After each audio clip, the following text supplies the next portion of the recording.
Are you ready for the squads in the place?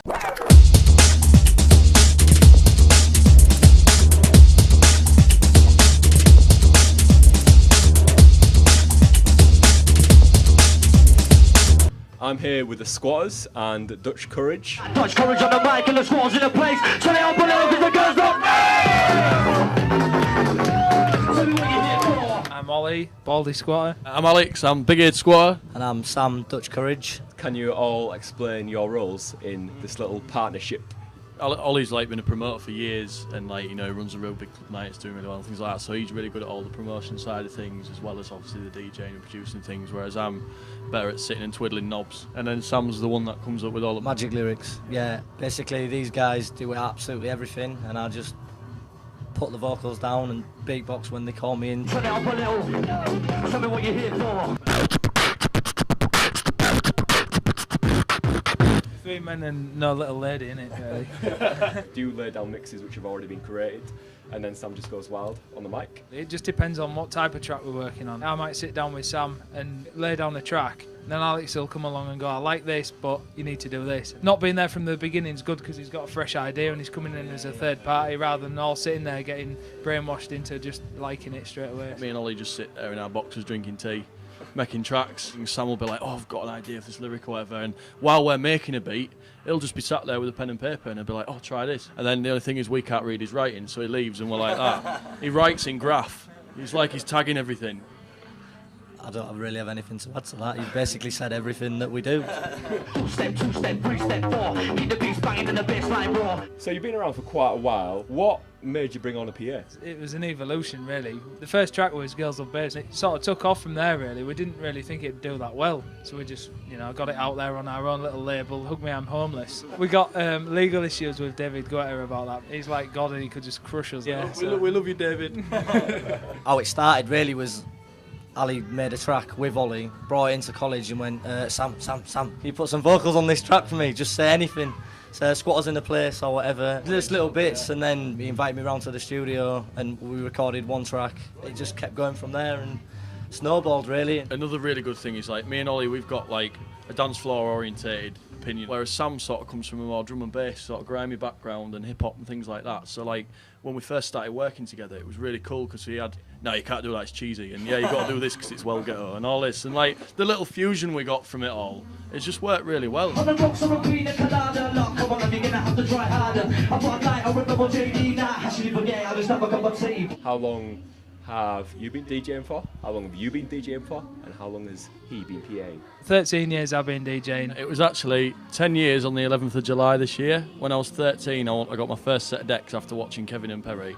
I was like, Mum was like, what do you want for your birthday? I was like, I want some decks, I want to be a DJ, and that was it. Yeah, I tried DJing and couldn't really do it. So I picked a microphone up basically. But I'll have a go at this now, yeah. I started doing it really when I was about 14, just writing bits, like American accent and stuff. Started doing PAs really when I was about 16, so about 6 years I've been taking it seriously, give or take a few years. Can you all remember the first record that you ever bought? Belo Horizonte. It's like a Brazilian sort of track, a bit like Dario G sort of early stuff. It was along those lines, and they all use the same sort of samples of, like, I don't know, it was more carnival type of stuff. I was a typical, you know, 14-year-old listening to hardcore tapes and bouncing off walls to tidy tracks. First bit of music I ever owned was Smurfs Go Pop on tape. I can't remember the first one that I ever bought, but the first thing that really ever made me, like, inspired me and that I really wanted to listen to was Beastie Boys' License to Ill, because the things they were doing just really inspired me and really made me want to write lyrics and things like that. But I was like Ali, I was well into hard house and I had a few tapes, Destruction and all that, banging them out.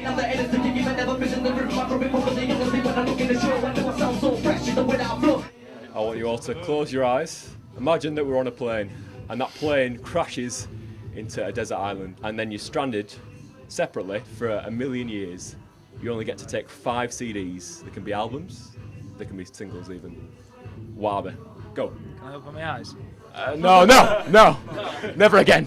The first one would have to be Chicane's Greatest Hits, because Offshore 97 for me was like one of the... He's nodding at that though. Yeah, I know, because he was going to say that. That's probably why. We listen to it when we've had a really good gig and we're chilling out in the car. It's like mission accomplished. Yeah. That one all the way home, yeah. Lange, Follow Me, the track off Kevin and Perry. That's what sort of made me think, like, I want to do this, you know. Maybe a bit of Lily Allen as well.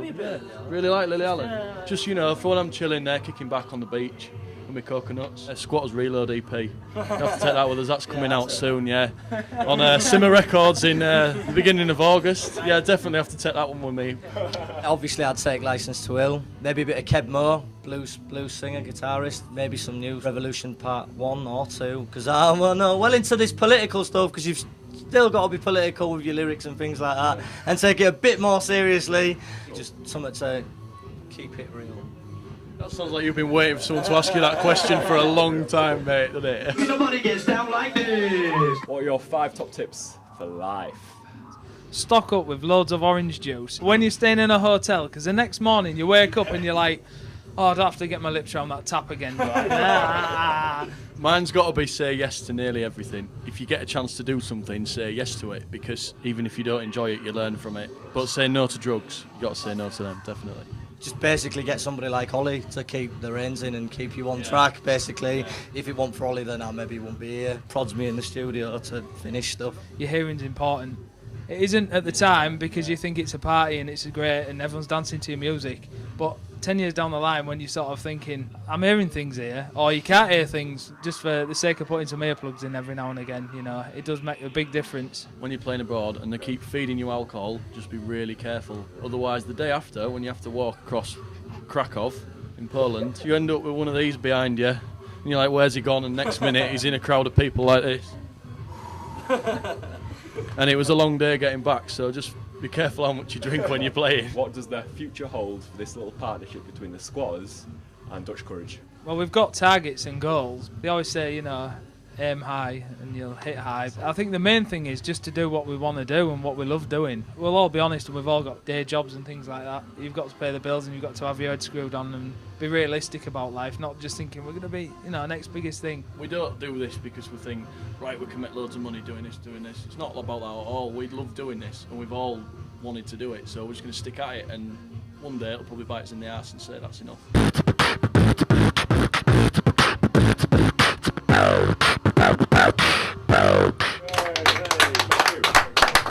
Dutch Courage, thank you very much. Signing out.